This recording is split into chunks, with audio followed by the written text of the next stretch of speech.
사랑하는 성서가족 여러분, 이제 성주간 수요일 오늘 열린 미사 팀에서 이렇게 저에게 부활 축하 메시지 이렇게 요청을 해서 이렇게 찍고 있습니다. 이제 서너흘 후면 송 3일 지나고 부활 대축일을 맞게 됩니다. 부활 대축일은 연중 교회 전례력에서 사실은 가장 크고 중요한 대축일입니다. 그리스도교 신앙의 핵심이죠. 부활이 없다면 우리 신앙은 아무 의미가 없다고 사도 바오로가 이야기할 정도입니다. 주님 성탄이 하느님 구원의 신비의 시작이라면 주님 부활은 그 완결이라 할 수 있기 때문입니다.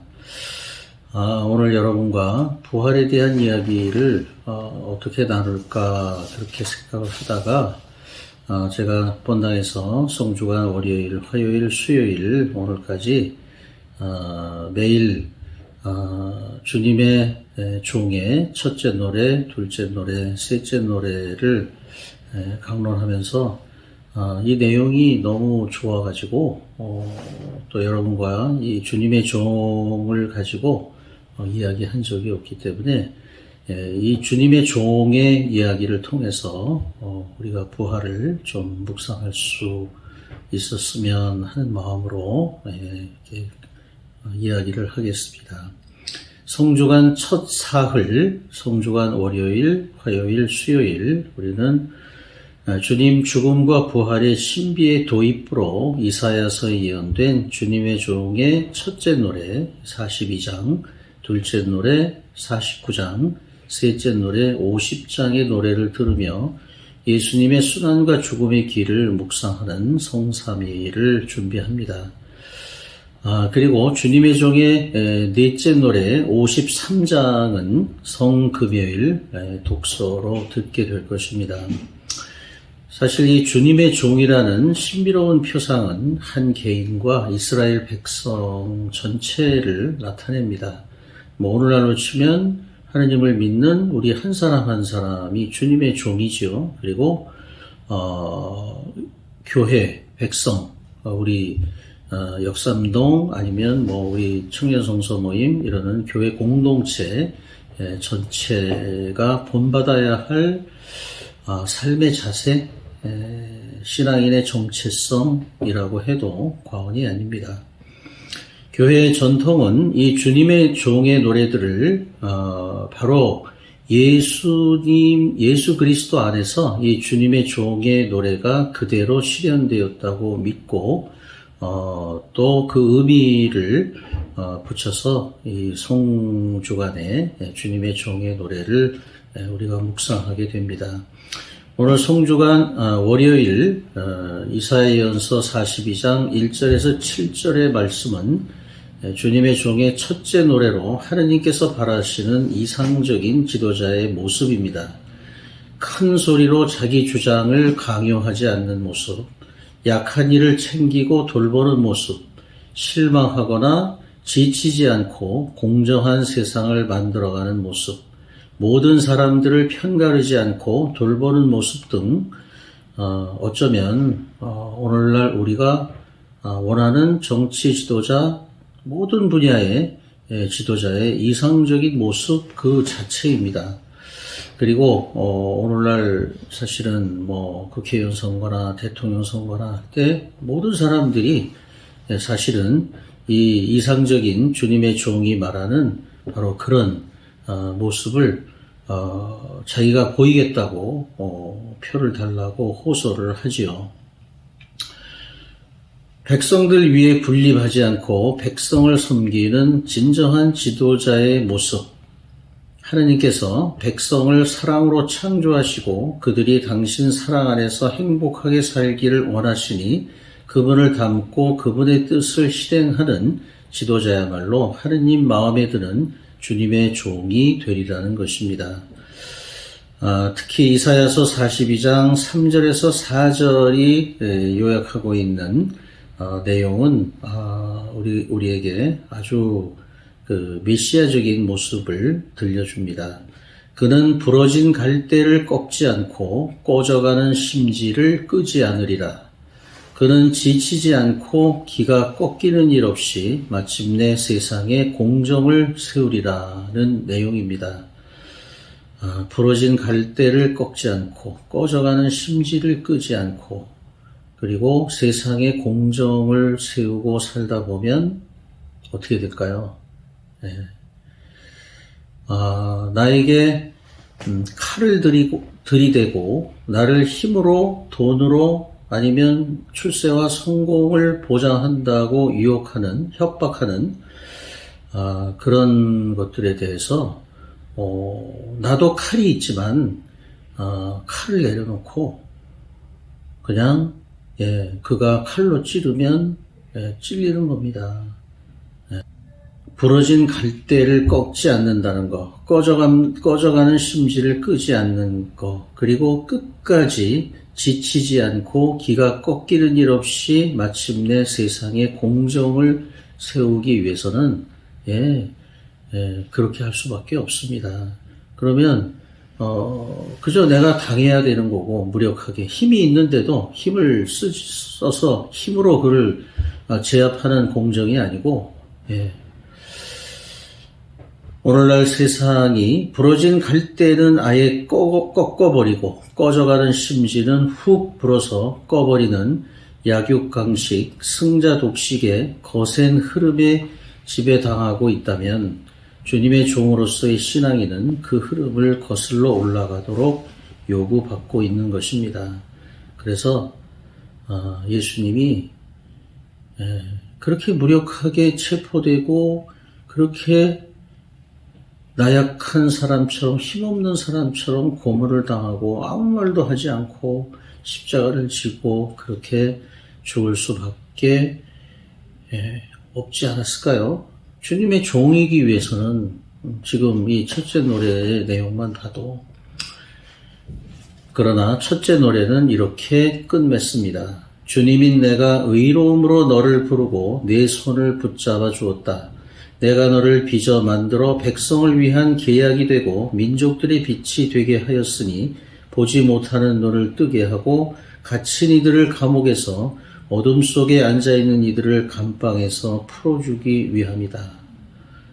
주님이 당신의 의로움으로 주님의 종을 부르고 당신의 의로움으로 그를 붙잡아 주리라는 겁니다. 그래서 그가 주님께 의지하는 한 주님이 그를 통해서 당신의 일을 하시리라는 겁니다. 주님의 의로움이 완성되리라는 겁니다. 사실은 우리가 원하는 정의와 공정, 주님의 의로움이 이루어지는 거 아니겠어요? 자, 이제 주님의 종의 두 번째 노래는 이사야 예언서 49장 1절에서 6절의 말씀입니다. 이사야 예언자는 이렇게 부러진 갈대를 꺾지 않고 꺼져가는 심지를 끄지 않는 그런 너그러운 마음, 자비로운 마음, 그리고 아주 겸손한 마음, 폭력에 폭력으로 대항하지 않는 마음, 자기를 해치려고 달려드는 사람을 힘으로 어떤 무엇으로 인간적인 그런 것들로 그를 제압하지 않는 어떻게 보면 무기력하고 무능해 보이는 그 길을 택하고 살다 보면 그는 고통받는 주님의 종으로 드러날 수밖에 없습니다. 근데 오늘 주님의 종의 둘째 노래는 바로 하느님께서 그 고통받는 주님의 종을 민족들의 빛으로 세우시고 구원이 땅끝까지 다다르는 시대를 만들겠다고 예언하고 계십니다. 자, 오늘 이사야서의 말씀을 들읍시다. 그분께서 나에게 말씀하셨다. 너는 나의 종이다. 이스라엘아. 너에게서 내 영광이 드러나리라. 나의 구원이 땅끝까지 다다르도록 나는 너를 민족들의 빛으로 세운다. 그러나 고통받는 주님의 종은 그가 겪는 실망과 낙담을 호소합니다. 나는 쓸데없이 고생만 하였다. 허무하고 허망한 것에 내 힘을 다 써버렸다. 예수님도 잡히시기 전날 밤에 피땀을 흘리면서 기도하시면서 아버지 하실 수 있다면 이 잔을 제게서 치워주십시오. 제가 이렇게 무력하게 죽으면 제가 그동안 선포한 하느님 나라는 어떻게 되는 겁니까? 꼭 이래야만 합니까? 하고 호소하시지 않았습니까? 그게 바로 나는 쓸데없이 고생만 하였다. 허무하고 허망한 것에 내 힘을 다 써버렸다는 이 주님의 종의 둘째 노래의 하소연입니다. 하지만 그는 스스로 깨우칩니다. 십자가에서 죽어가면서 그분이 외치신 것처럼 아버지, 제 영을 아버지 손에 맡깁니다. 제 뜻대로 마시고 아버지의 뜻대로 하십시오. 라는 말처럼 주님의 종은 현실적인 보상을 바라거나 사람들로부터의 칭찬과 영예를 받는 성공을 위해 일해서는 안 된다는 것입니다. 근데 사실 우리 얼마나 이렇게 살면서 내가 사랑을 하려고 하면 할수록 그리고 하느님의 말씀대로 겸손과 온유와 자비와 너그러움과 그리고 상대방에 대한 배려와 이런 것들을 지키고 살려고 노력하면 노력할수록 우리 사실은 똑같은 이런 절망을 겪잖아요. 누가 알아주는 사람도 없고 결국 남는 게 아무것도 없는 것 같고 사제로서 저도 본당에서나 특히 25년 청년성서 모임을 마치고 떠나와서 간혹 내게 남은 게 뭐지?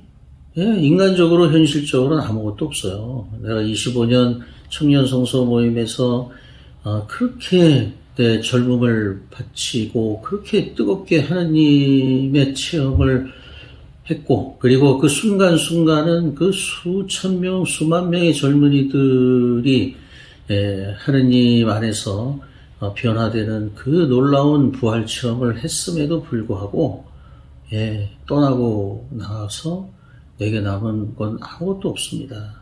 인간적인 거, 현실적인 거. 근데 내가 그거 바라고 해서는 안 되잖아요. 내가 하늘나라의 씨를 뿌리는 것 뿐이지 그 열매를 따먹고 그 꽃을 내가 감상하려고까지 욕심을 부려서는 안 된다는 겁니다. 그건 하느님께서 원하시는 때 그분의 방법으로 그분이 완성하실 것입니다. 제가 그걸 다 알 수도 없고 인간적으로 확인할 수도 없고 그러나 내가 알 수 없고 확인할 수 없다고 해서 하느님께서 아무것도 하시지 않으실 리가 없죠. 그걸 믿는 겁니다. 그걸 믿고 오늘의 어둠 속에서 새벽이 오리라는 희망을 가지고 버티는 거, 인내하는 거, 그게 부활 신앙 아니겠어요?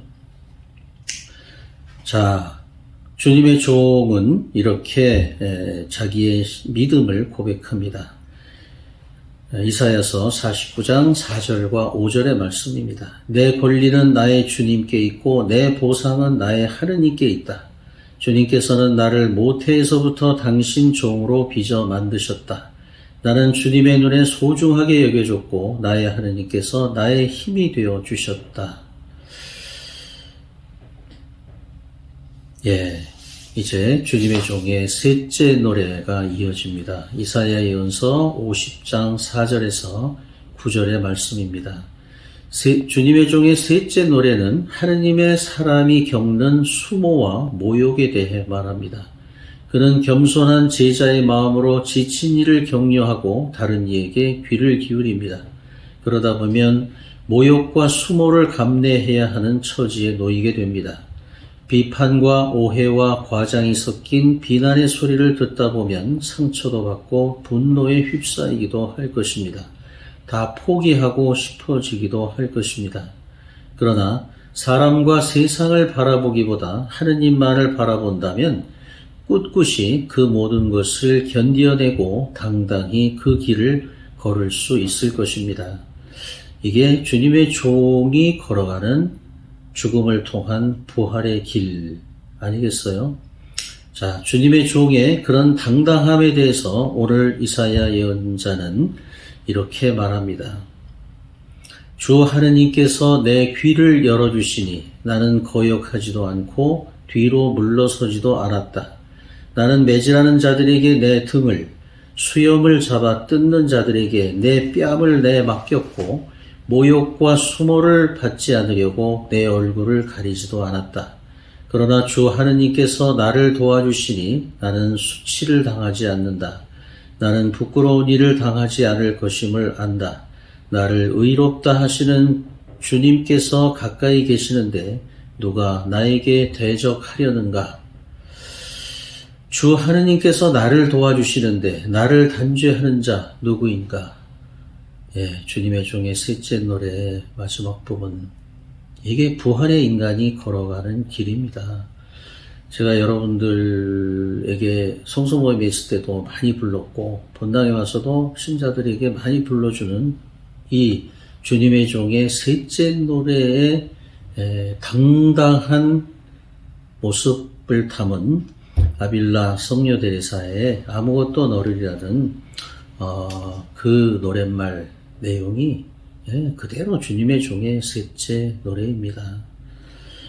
아무것도 너를 슬프게 하지 말며 아무것도 너를 혼란케 하지 말지니 모든 것은 다 지나가는 것, 다 지나가는 것. 오 하느님은 불변하시니 인내함이 다 이기느니라.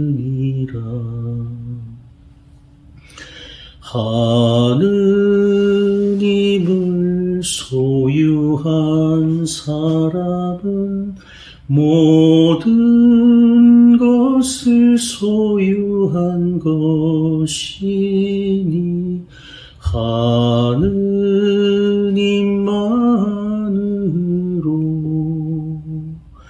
만족하도다.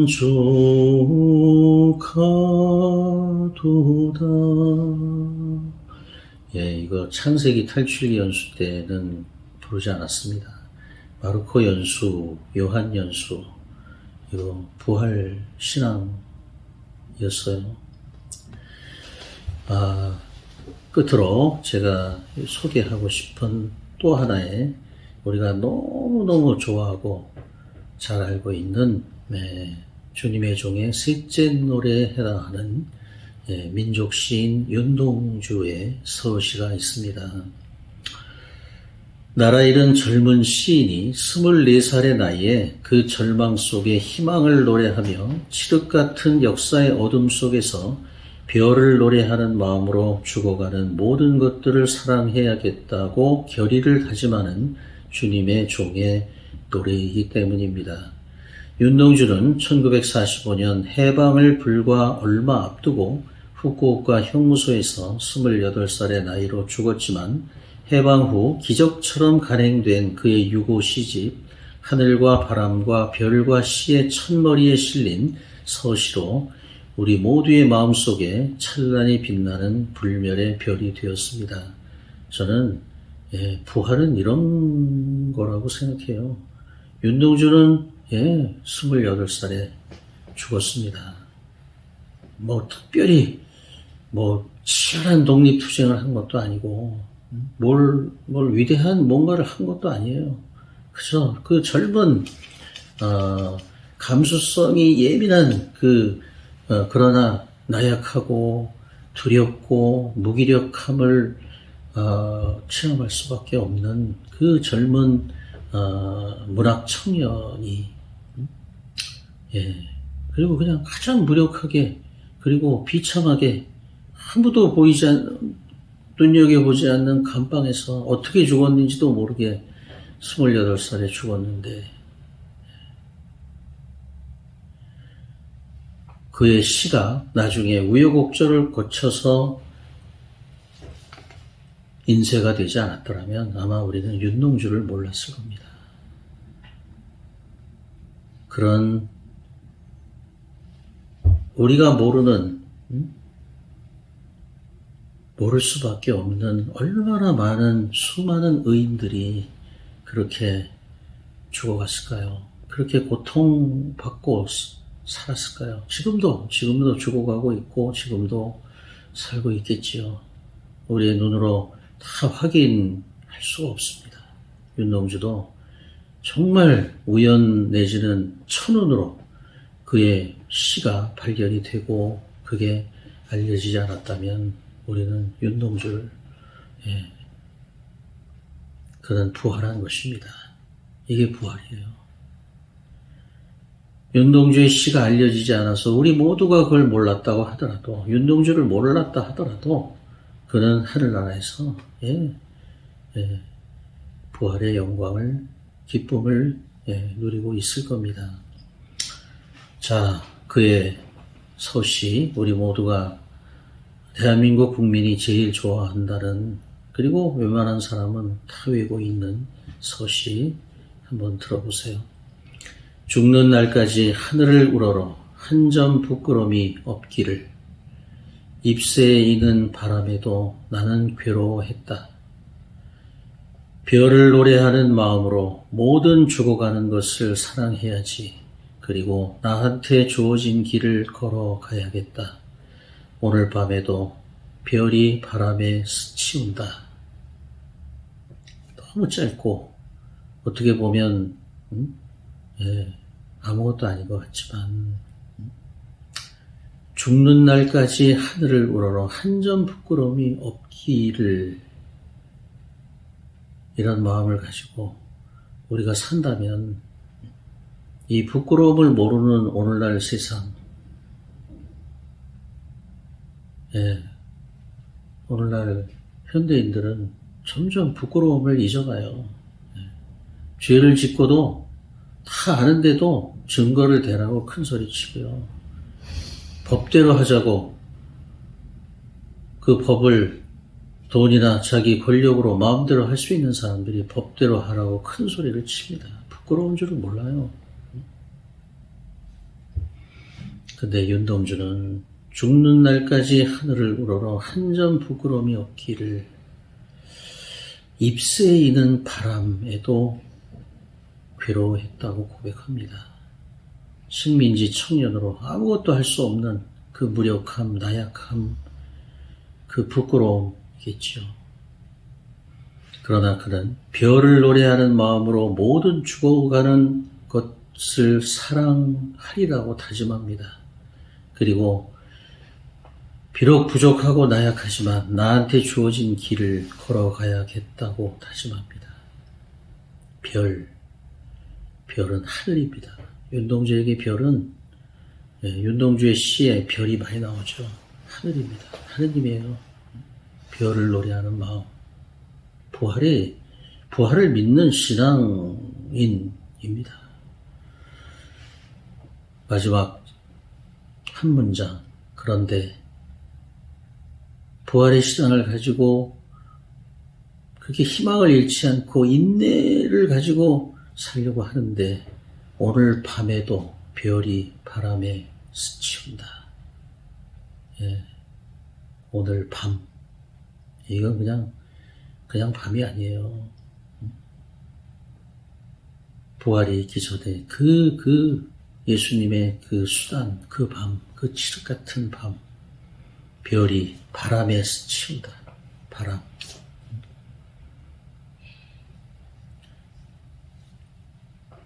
우리 민족은 1945년 8월 15일 일본 천황이 항복선언을 방송에다 하는 걸 들으면서도 해방을 믿을 수가 없었습니다. 예, 부활은 그렇게 오는 거예요. 부활은. 예, 마지막으로 제가 좋아하는 정호승 시인의 봄길이라는 시로 제 말씀을 마치도록 하겠습니다. 길이 끝나는 곳에서도 길이 있다. 길이 끝나는 곳에서도 길이 되는 사람이 있다. 스스로 봄길이 되어 끝없이 걸어가는 사람이 있다. 강물은 흐르다가 멈추고 새들은 날아가 돌아오지 않고 하늘과 땅 사이에 모든 꽃잎은 흩어져도 보라, 사랑이 끝난 곳에서도 사랑으로 남아있는 사람이 있다. 스스로 사랑이 되어 한없이 봄길을 걸어가는 사람이 있다. 예, 정호승 시인은 이 봄길이라는 시에서 스스로 사랑이 되어 한없이 봄길을 걸어가는 사람, 예, 부활의 인간입니다. 부활을 믿는 신앙인의 삶, 여러분들도 스스로 사랑이 되어 한없이 봄길을 걸어가는 사람, 물론 걸어가다 보면 예, 바람이 거세기도 할 거고요. 봄인가 싶게 눈보라가 칠 수도 있습니다. 그러나 스스로 사랑이 되어 한없이 봄길을 걸어가는 사람, 희망의 인간, 부활의 신앙으로 거듭나시기를 바랍니다. 감사합니다.